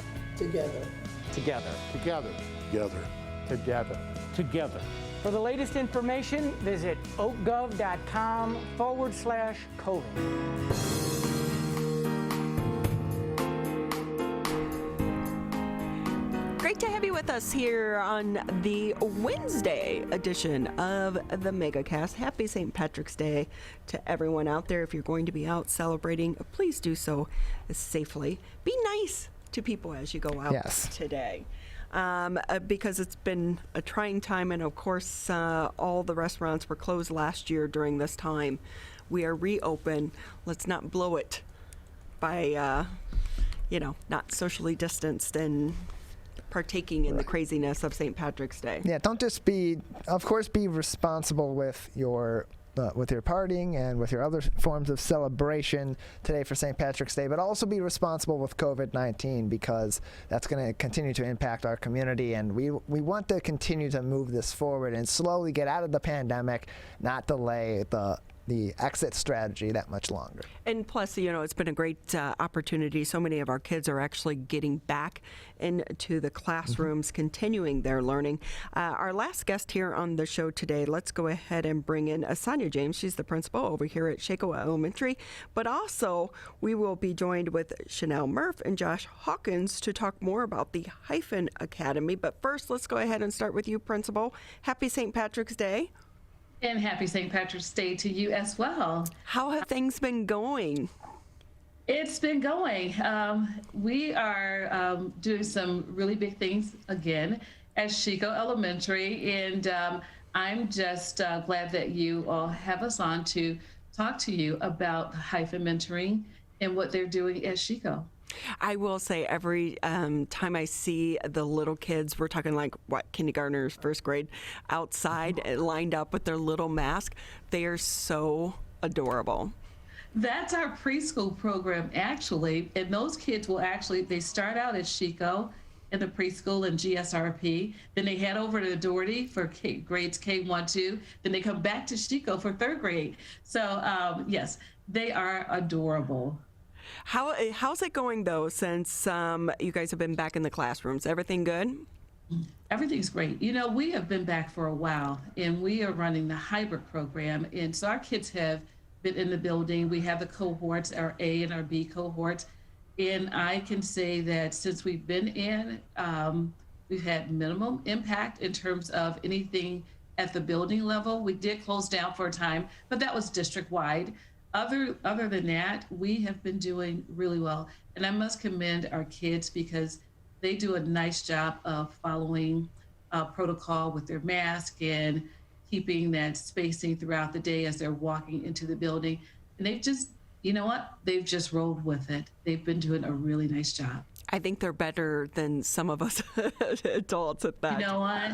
They are a lot easier than many of the adults. They know that this is the rule and this is what's going to help keep their families safe. And I think for the kids, that's really the perspective they are coming from, is making sure, one, I keep my family safe and I'm keeping my teachers safe by following the directions and the rules. So I think they look at it from just that huge safety lens, and I want to protect my family. So before we bring in Chanel and Josh, can you give us a little bit of background about the Hyphen Academy group? Okay, well, Hyphen mentoring, they have different components to their group, but at Shaco, we're focusing really in on the mentoring at this point, and we'll go into our summer program with them. However, for our students, I look at our data and I look at the needs of the students at Shaco Elementary. Most importantly, for many of our African-American students who may need that role model, just that one person in their life that can help have a positive impact. Now, many of our kids have both mom and dad in the household, And we do have many of our parents, many of our students who come from single family households as well. So it's not just a matter of the adult in the household. It's for us is a partnership to help continue to connect our students to school and to home, and that bridge in between. Because there are many times often that our kids may be struggling with that they may not want to speak to or talk to their parents about, but if they have that mentor that they can air their differences or share some of those connections with, that can be the difference between a student, the make or breaking point for many of our students. And when the opportunity presented itself to me, I said, this is just what we need here at Chico. And it's our goal ultimately is to have our students start at Chico and across our district. While Chico is the starting place, we do have mentees with our Lakers Online students, as well as some of our students from Roosevelt Elementary. So our goal ultimately is to have mentorship throughout the West Bloomfield School District, and starting with the upper elementary all the way through to high school.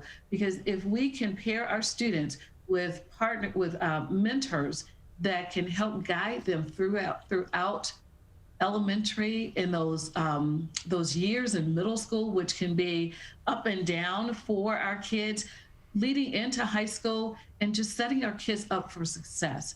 The better and stronger we are earlier, the better and stronger our students are as they prepare for their future. This really is a fascinating program. Josh Hawkins, if we can bring you in to the conversation quickly. Yes. Good morning. Good morning, Josh. How are you? I'm doing great. How are you? We're good. So give us a background. What's your role in this? So I'm one of the founding members of Hyphen Academy.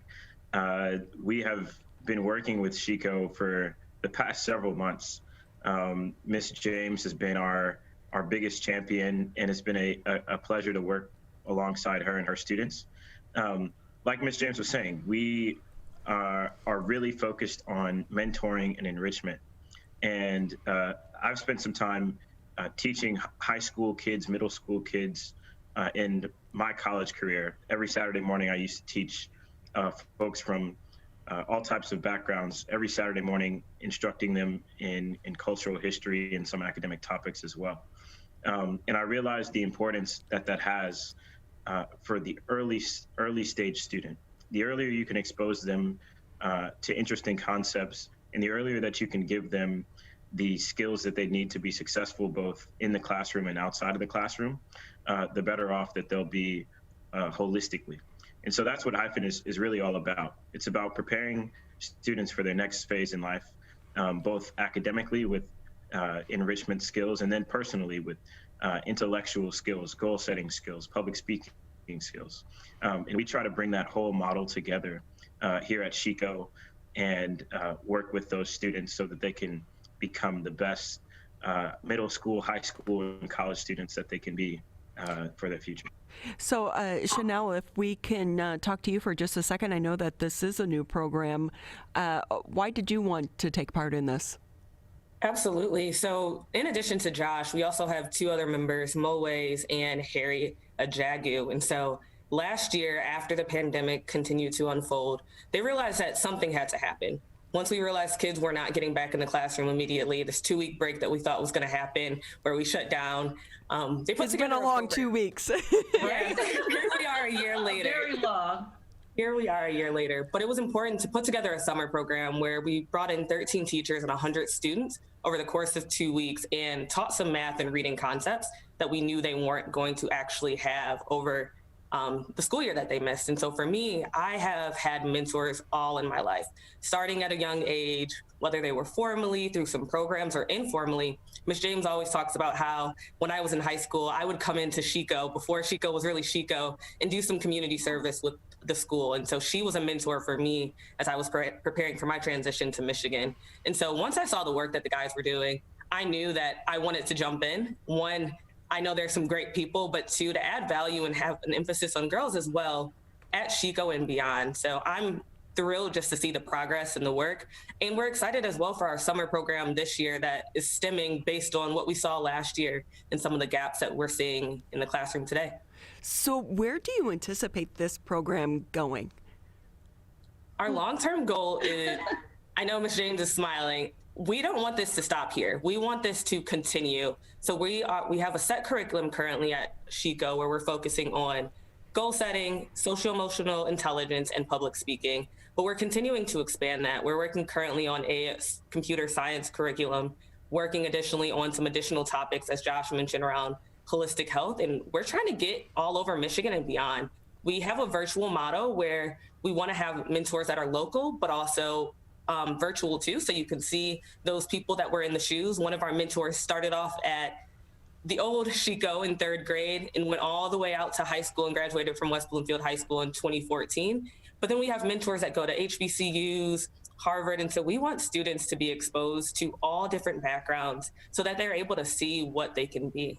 I love this. I absolutely love this. So Hyphen Academy, started by a group of individuals from Harvard, Howard, University of Michigan. Are you U of M? I am. Go Blue. Go Blue. Tyler's like, oh. I mean, we're wearing green today. Georgetown Law. I'm going to put on some green today. Don't worry. God, thank you. Appreciate it. California, Berkeley. And Miss James, if we can kind of bring you back into the conversation, you must be so proud. Oh, I am like a mother hen to this group. I have to kind of catch myself because I've known Chanel for, I think I met her in middle school, I believe it was. And I just feel like they're my babies, so to speak. You know, when they came to me with Hyphen, and I just know in terms of my own personal work and wanting our students to have the most productive experience and to be well-rounded people, I just felt that, you know what, how can I say no to this group? Because yes, there are a lot of things on my plate and there's a lot of things that we have to balance, but what's important? And what's important to me is to help grow our young students into being healthy, productive citizens. But in order to do that, some students may need some assistance along the way. As Janelle said, we all have mentors and we've all been mentored, and to be able to expose our students to this at such an early age is only going to strengthen them as productive adults later in their future. So I am just super excited. You know, when I think about mentorship, the mentor is not the one who has shown you what they have done. They're the ones who walk alongside with you and work with you to show you what you are capable of doing along the way. And that's what our young people have been able to do at Chico so far. Our kids, when the girls and the guys come in, they talk to me about their mentoring sessions. You should see their eyes light up and the smiles that they have on their faces. And their mentors are like rock stars to them. You know, when we talk about idols or who kids look up to, our students who have been assigned mentors truly look up to their mentors as, you know, they are their superstars in their lives right now. So I just appreciate them bringing the opportunity to Chico. I think they probably came to me with a question, and then that question led to more deeper conversation. And I think they came to me just for some advice, but that advice turned into this phenomenal working relationship and now has turned into this mentorship program that we hope to grow throughout the West Bloomfield school districts. And we do hope that other districts join along with the Hyphen mentoring, and being it virtual makes it that much easier too for our kids. Definitely. Josh, just another minute or so left here in the show, but before we say goodbye, I know that you had mentioned that you were a teacher, but what's been the big thing that you've gotten out of this, and are you guys looking for more people to join you? I think the most rewarding thing is seeing the impact and the smile on the students' faces week after week. We've had one student just in the first few weeks of our program talk to us about his grades going up in math in particular. He got an A on a test that he was originally struggling with, and he credited a lot of his mentors for that coaching. We are growing, we are young, and we are excited. We hope to continue, as Ms. James was saying, with Chico and also other schools in the West Bloomfield district. And so what we do is we bring in extremely adept mentors from across the country. These folks can come from really elite colleges. They can come from incredible professional fields. They can come from backgrounds that will really connect and inspire the students that we're working with. And so our goal is to grow this over the summer with our summer program. Our goal is to grow it internally inside of Chico and also in the entire West Bloomfield School District. And once we get that momentum rolling even further, we hope that other districts will join along. So we're really excited about it, and I think the impact that we're going to have on the students is going to be amazing. You guys seem like you have an amazing team taking advice and putting that advice into action. You can find out more. Go to their website. I know it's not completely finished just yet, hyphenacademy.org. We want to say thank you to all three of you for being with us here today. We so appreciate it. We are out of time. 2 hours goes by so quickly on this show, Tyler, but we will be back here tomorrow morning at 10 a.m. Stay safe, stay healthy.